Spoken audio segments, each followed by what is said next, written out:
అదే RTV app వార్తల్ని క్షణాల్లో చదివే అవకాశం ఉంటుంది. ఒక న్యూస్ పేపర్, ఒక టెలివిజన్ ఛానల్ మీ చేతుల్లో ఎప్పుడూ ఉంటాయి.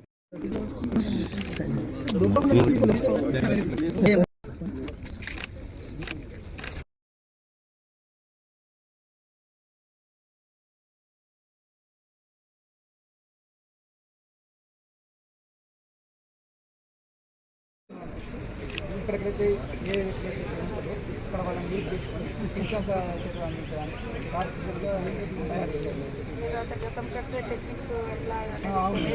నేర్చుకున్నాము. అప్పటికంటే ఇప్పుడు చేస్తున్నాం.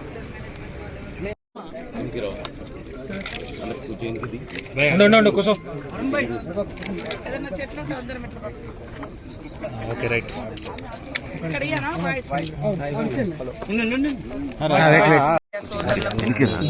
మరి కెమెరామెన్లకు అందరికీ పేరు పేరున హృదయపూర్వక వన మహోత్సవ శుభాకాంక్షలు తెలియజేస్తాను. వనం బాగుంటే జనం బాగుంటారు. వనం ఎక్కడైతే ఉంటుందో అక్కడ ఆరోగ్యం కూడా ఉంటుంది, ఆనందం ఉంటుంది. అందరం కూడా ఆహ్లాదకరమైనటువంటి వాతావరణాన్ని స్వీకరించగలుగుతాం. సో ఈసారి మనం మావాల ప్రాజెక్టు చూస్తే ఒక పెద్ద ఫారెస్ట్ ఏరియాను మనం చూస్తా ఉన్నాం. దాదాపుగా 1500 ఎకరాలు మా డిఎఫ్ఓ గారు, కలెక్టర్ గారు, సంబంధిత అధికారులంతా కూడా ఇది డెవలప్ చేసి ఈరోజు ఈ వనమోత్సవ కార్యక్రమాన్ని ఇక్కడ చేపట్టడం జరిగింది. చాలా సంతోషదాయకం. ఆదిలాబాద్ టౌన్కు ఒక అర్బన్ పార్క్, కానీ ఇది ఒక రిజర్వ్ ఫారెస్ట్ లాగా, రిజర్వ్ పార్క్ లాగా, వైల్డ్ లైఫ్ పార్క్ లాగా చాలా మనం ఎక్కడో బందిపుర లేదా తడోబా, కజరంగ్ ఇట్లాంటి ఫారెస్ట్ పార్కులను చూసిన నేను. ఆ తర్వాత మన జిల్లాలో, మన రాష్ట్రంలో ఇంత మంచి స్థలంతో ఇంత ఇక్కడ ఉన్నటువంటి పార్కుగా మనం చేసుకుంటా ఉన్నాం. చాలా సంతోషం అనిపించింది. కాబట్టి ప్రతి ఒక్కరు కూడా ఇవాళ పొద్దంతా స్ట్రెస్ అయి బయటికి రావడానికి కానీ, మార్నింగ్ టైంలో కానీ, ఈవినింగ్ టైంలో కానీ వాకింగ్ చేసుకోవడానికి కూడా ఒక మంచి ఇదొక పార్కు డెవలప్ అవుతా ఉంది. చాలా సంతోషం. ఈసారి ఈ 75 సంవత్సరాల వనమోత్సవ కార్యక్రమం సందర్భంగా కూడా రాష్ట్ర ప్రభుత్వం, అదేవిధంగా ఫారెస్ట్ నుంచి కానీ, మా పంచాయతీరాజ్ నుంచి కానీ, కలెక్టరేట్ నుంచి అన్ని డిపార్ట్మెంట్స్ నుంచి దాదాపుగా ఈ ఆదిలాబాద్ జిల్లాలో 44 లక్షల మొక్కలు నాటాలనేటువంటి టార్గెట్గా పెట్టుకోవడం జరిగింది.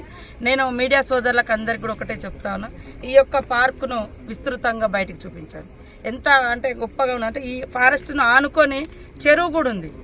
ఇక్కడికి వచ్చేటువంటి వాళ్ళు బోటింగ్ కూడా చేసుకోవడానికి భవిష్యత్తులో మంచిగా డెవలప్ చేసుకుంటాం. అదేవిధంగా పక్షులు కూడా చాలా అక్కడ సేద తీరుతున్నాయి. తర్వాత చెరువులో కూడా బ్యూటిఫుల్గా మరి రాక్ కానీ, చెట్లు కానీ అవన్నీ కూడా ఉన్నాయి. చాలా ఆహ్లాదకరమైనటువంటి వాతావరణం ఉంది.